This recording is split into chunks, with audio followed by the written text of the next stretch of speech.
Today, I'm going to show you a partial sketchbook tour and evaluate it because I want to prove to you that you're actually your own best teacher. I think that half-finished sketchbooks are just as valid as fully finished ones in terms of what they can teach you as to where you're at as an artist and be a really, really good measure of your progress. I've been an arts educator for the last 12 years, and through so much of that, my absolute favorite thing to do with my students is to give them individualized feedback.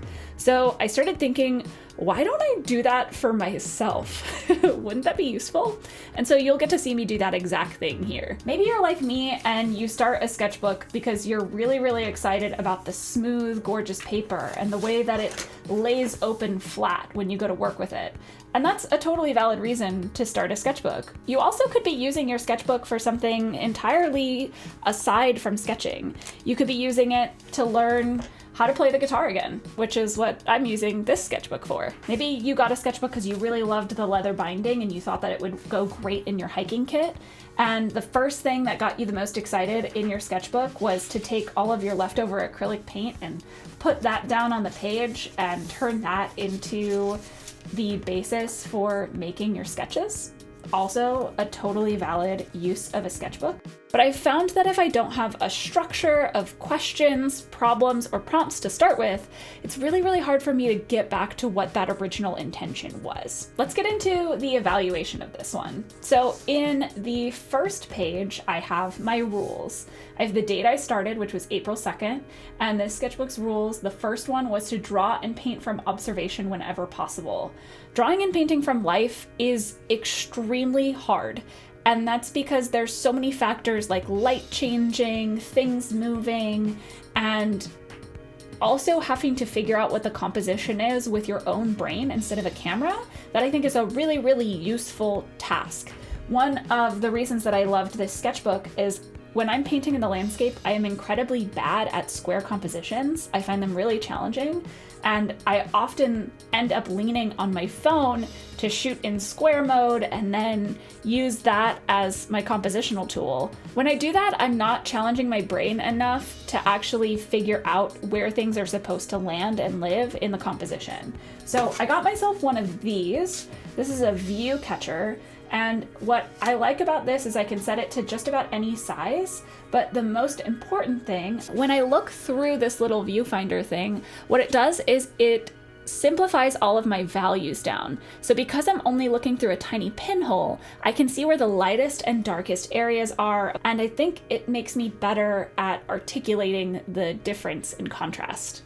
Another problem that I've run into when drawing with photos from my phone. The next rule I had was to take breaks when your hand hurts. So I mentioned this before, I have an injury in my left hand from guitar and an injury in my right hand from doing extremely detailed, large-scale pencil drawings when I was in art school.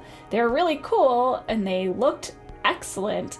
However, I wasn't taking breaks or resting, and I now have a permanent injury in my right ulnar nerve. So take breaks, rest. Rest is super important. My next one was to make sketches of shots and thumbnails. If you notice, I highlighted this because it's something I have only done once in this entire sketchbook. Next, to use this space for examples and demos when teaching. I did do that, so you'll get to see some of my demos from a recent gouache class that I taught. And my big focus was the spring and early summer adventures. So asking myself, how can I showcase this story? So on this first page here is where I swatch my different pens. And I think it's really important to swatch things, especially if you're gonna work with these really cool Tombow brush pens, because the lid and the color that comes out are not the same. So this lid is this really nice kind of seafoam color, and then its number is 312. If I look at 312 here, it's this darkish green.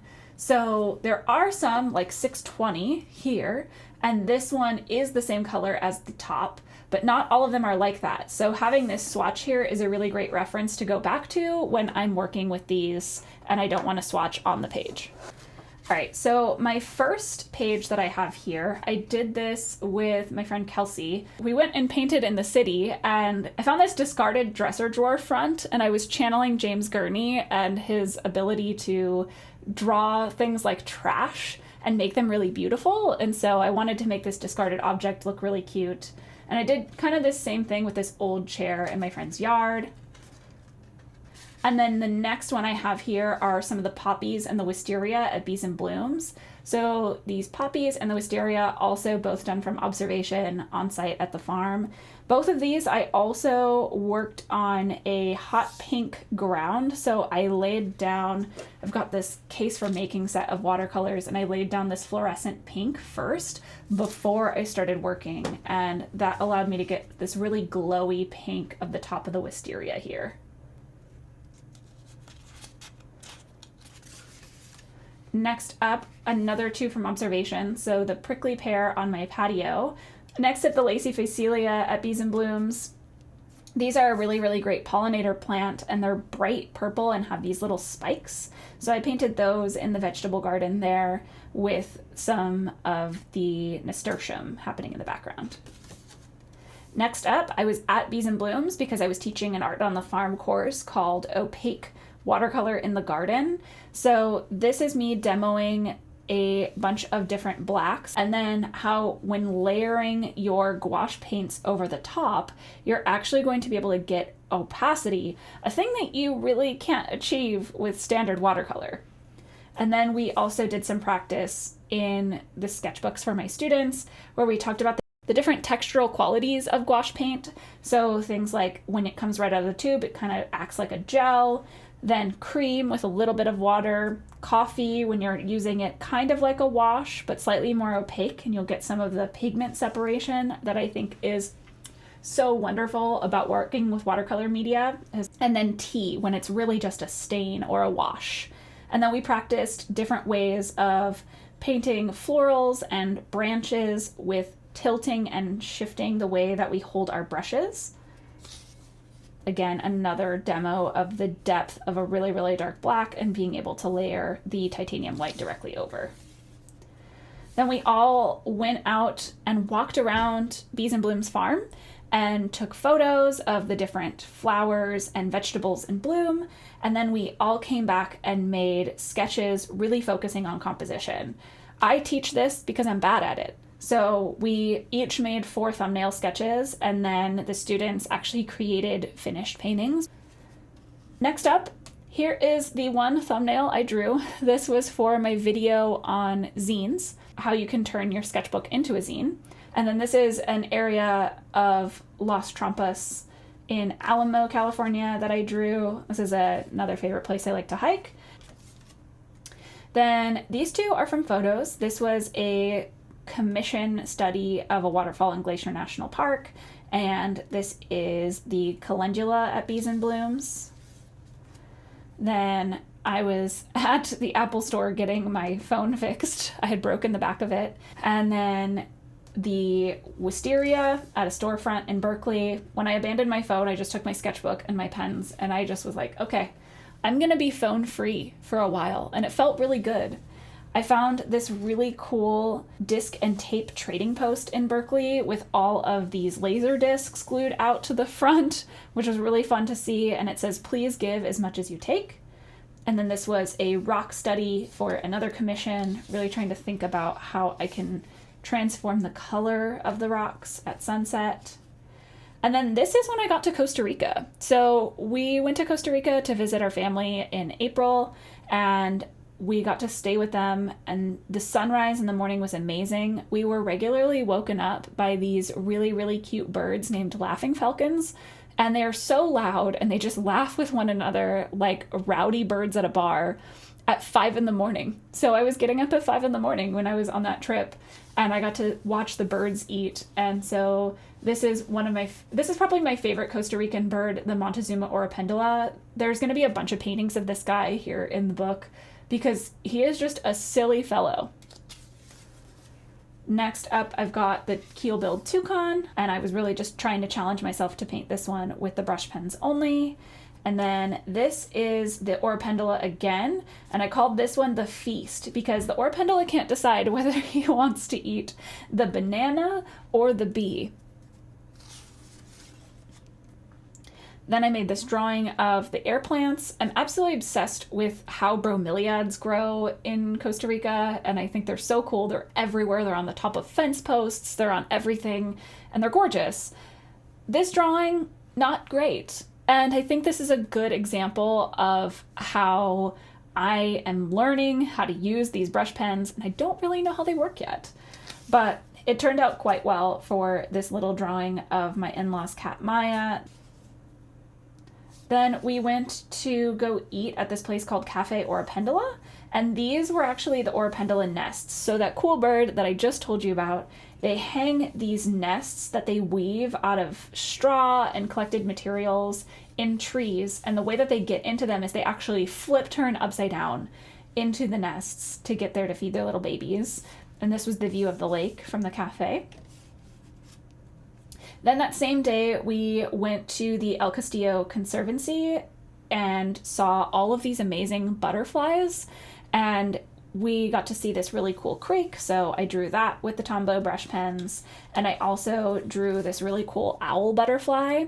Now, what I love about these owl butterflies is their camouflage is just so smart. On one side, they're this like beautifully flamboyant purpley blue, and then on the other side, they look like a cross between an owl and a snake, which I think is so great. I need to adopt bits of that from my personal style of being flamboyant on one side and don't mess with me, I'm actually my own predator on the other side. Maybe that's why I'm non-binary. Anyway, then I have the cattle heart butterfly.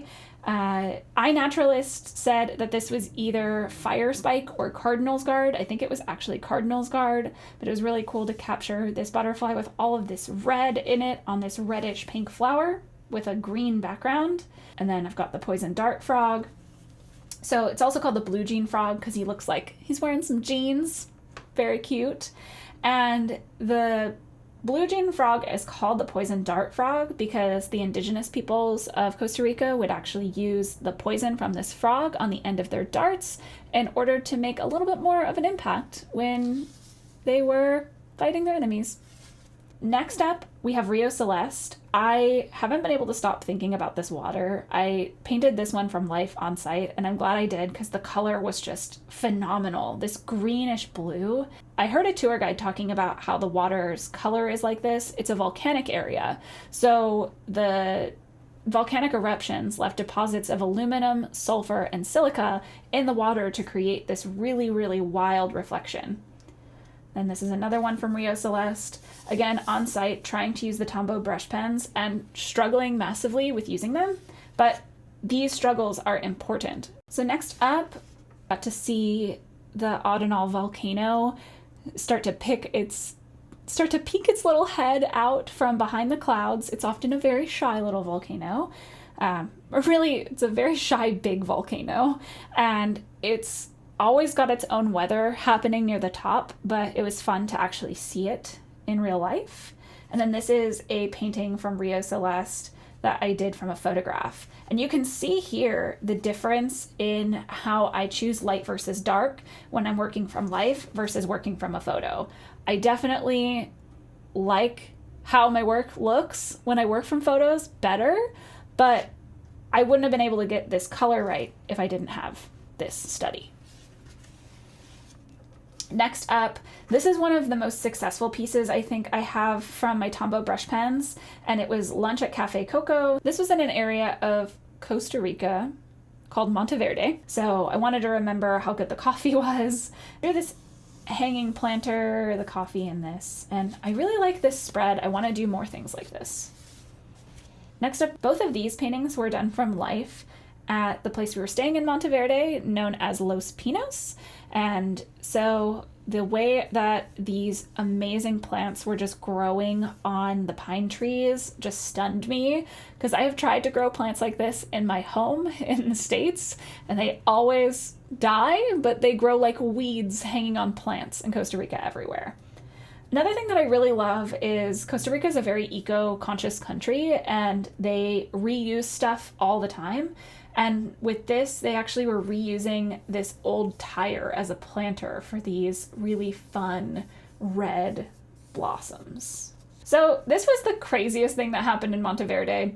So at the reception area, we were talking to the guy at reception, and he basically told us that we're going to go on this night hike because we really wanted to see some wildlife at night, And he said, hey, you know, this is going to be this little walk that you go up in this tree and see the sunset. And that sounded really cool. So we signed up and we show up and we're speaking in Spanish. I'm understanding about 40% of what's going on. I get handed a helmet and a harness, and I think to myself, okay, I'm getting handed a helmet and a harness. Maybe this is just a rickety staircase. No, we were going to climb up this 130-foot ficus tree. And of course, at first I wanted to chicken out, but I couldn't chicken out because I call myself an adventure artist, so I did it. And this was the sunset from the top. Our tour guide, his name was Junior, and he was just amazing. Like, he shot this incredible video of the sunset and of us up at the top. He also brought a black light so that he can show us how scorpions glow in the night. And yeah, it was overall really, really cool tour, really great time, but scary.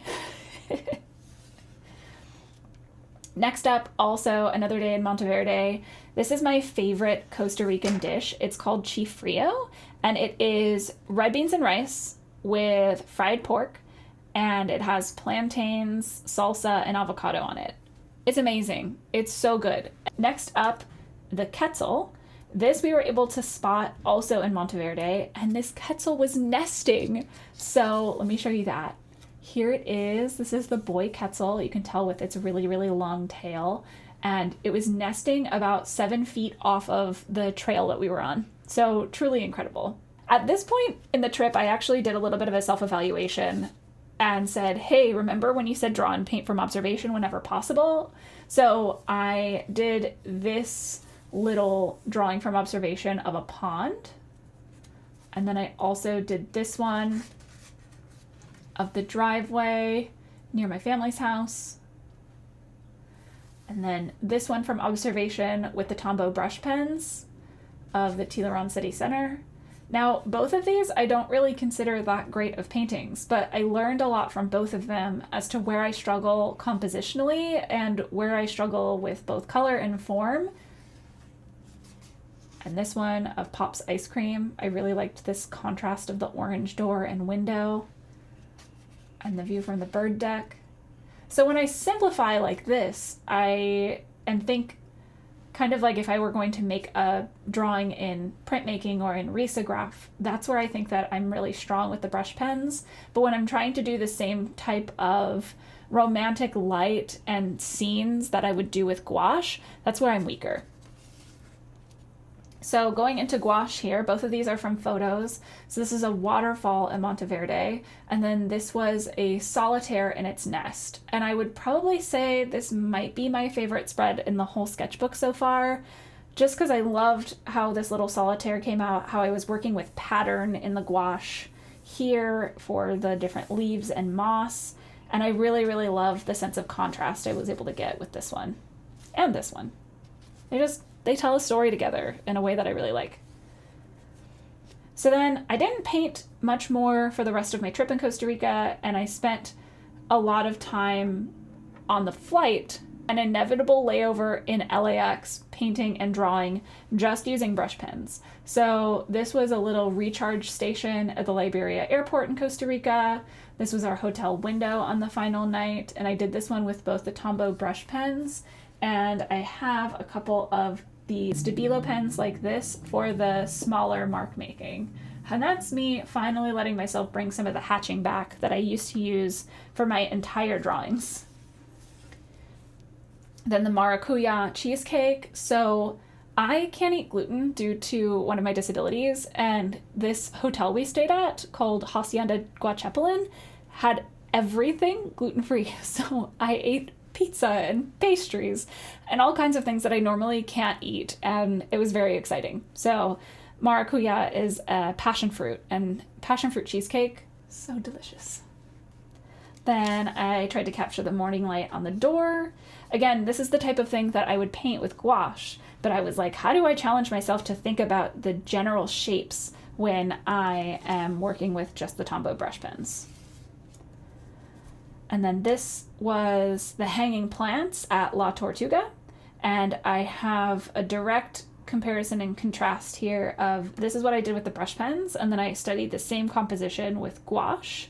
And you can tell that there's some interesting things going on with both of them.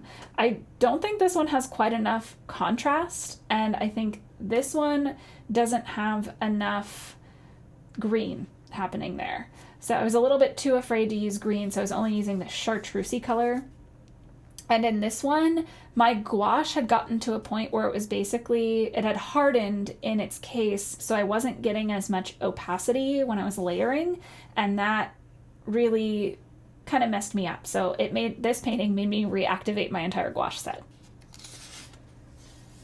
Next up, I've got the goat at Finklet Alchemia. We got to see this really cool permaculture farm, and this goat was the lawnmower. And these are some onions hanging on a green painted wall in Tiburon. One of my other favorite things about Costa Rica is that they're not afraid to paint buildings bright colors. It's such a refreshing treat from the boring, bland beige of American suburbia. Then peacock. This guy woke me up at 3 a.m, so I drew him. And then this was another river drawing of Hacienda Guachapelin. And this is my skill level using the Tombow brush pens. And then if I flip it over, this is the same exact view using gouache. So I definitely feel like I got some good observational things from this of how I wanted to approach the line work, how I wanted to approach the plants, but I can just do so much more when I'm working with gouache that it's so hard to not work with it. So I did this one of a dead tree that I saw in Monteverde, and that brings me back to being stateside. So this was in Berkeley. I really love this kind of transition that I made here from this page to this page. So it's at the Berkeley Botanical Gardens. I went painting with a couple of my friends. This was at a pop-up I did at Bees and Bloom's farm. It was a little slow that day, so I just started painting the artichokes that I saw and the poppies, also from Bees and Bloom's farm. This is a drawing that you might have seen if you watched my little adventure video in San Francisco. That one, I drew this from the top of Twin Peaks and had to leave pretty quickly because the wind and the fog were getting kind of crazy. But that leaving led me to Dolores Park, where I painted this dome from life. And then I went and saw my friend Margot play a show and tried to paint her from life while she was playing music. So this one's kind of a weird painting, but I'm glad that I challenged myself to do it. Then these two I did on site from observation while a friend of mine, we had to pull over once we had cell service for them to make a phone call. And so I did both of these just sitting on the side of the road and observing the beautiful light. And I really loved the way that the shadows were purple, so I over-exaggerated those here. I really think that when I'm painting from observation, I see color that I don't see and that gets flattened when I'm painting from photographs. So this one is from a photo, and this is, again, Twin Peaks in San Francisco. I love all of the multicolored buildings. So great. This was a drawing I made waking up on a recent trip I went to Castle Craig State Park. I was trying to capture these blooms that are really obscured here that were growing on a rock in the Sacramento River. And then this is a study I did for a commission for adding some mountain goats into a painting. This is another painting from that Castle Craig's trip. This is Castle Lake near Mount Shasta. And so this painting is from observation. I did entirely using this Viewcatcher, and then I also made these thumbnail sketches before I started on this final composition. So if you're working from observation and you're really struggling with it, I highly recommend you do these little observational sketches first. Then a stone from Castle Creek, done from observation. And when I got back from the Castle Craig's trip, I painted a stone nearby this one in gouache, and I worked from a photo, and I feel like I made a really strong painting because of it. Next up, an Oropendola again. I thought that this bird looked incredibly sassy in this one, like a model, and so I wanted to paint model bird Oropendola. I also took these really brilliant photos of an abandoned retreat center and that we stumbled upon in Costa Rica, and I wanted to get some paintings done of it for the cabins and the gatehouse. And I really loved painting all of the details, painting the different kind of wooden slabs here and all of the lichen on here and these reflections on the windows. I just was having an absolute blast painting these. Then we found a secret lake near the abandoned retreat center, and this was us exploring Rio Celeste. So that's a waterfall there. Again, yes, the water is really that color. And then two more on this spread from Rio Celeste. So this is a giant boulder that was just to the left of this waterfall, covered in all of these bromeliads and air plants growing all over it and just thriving in this absolutely gorgeous turquoise water with this spooky background of the rainforest behind it. And then this was also on the same hike, so a little bit further down, where you can actually see the water bubbling because it's so hot. And this was just this gorgeous moment of reflection of the rainforest against this really, really blue turquoise water. Then another one from El Castillo, this little butterfly. And then this is the gouache version of painting from Lake Audinal. So let me show you that. So this is the gouache painting. That is me working in Tombow brush pens. Same spot, two different approaches. And I think that I'm taking better risks with color here than I am here, but I'm rendering better here. And then this gorgeous little hummingbird. I wanted to really capture its shininess. I used some of my glitter paint from Case for Making and some of my fluorescent pinks. And then this was of Lake Audinal. We went to the beach nearby and did some paddle boarding, and you could see how low the lake was this year because Costa Rica's in a pretty big drought. So that was sad to see, but a good reality check of where we're at as humans, of how low this lake is, because this lake provides a lot of power for the whole country. So now I am at the very end of the tour, and I've got about 40% left. I think I have close to 25 pages still here. So let's talk about wins and losses. The main thing that I've taken away from this sketchbook so far is that practice is key, focusing on quantity over quality. The more drawings I do, the better I get. And I've gotten to the point now where with a lot of these, I start the drawings just using colored pencil instead of an erasable pencil. And I'm starting to feel really, really confident with form at this scale without having to use a projector, which for me is huge. I also have decided that after looking at this sketchbook, I really want to incorporate and use text more because I think that is really strong, especially with these brush pens. I want to use more line work and a simplified value and style. Also, I need to give myself permission to paint more birds. I'm truly obsessed with birds and I need to follow my obsession. So I'm going to keep doing that. Big opportunity that I have here is I really need to make more shots of thumbnails. So I want my videos on YouTube to look a little bit more interesting and a little bit more cinematic, especially when I go out on adventures and document that stuff for you guys. So a way that I'm making space to do that is I have a Pinterest board that I just created. I'll put the link in the description below so you can grab inspiration from it too.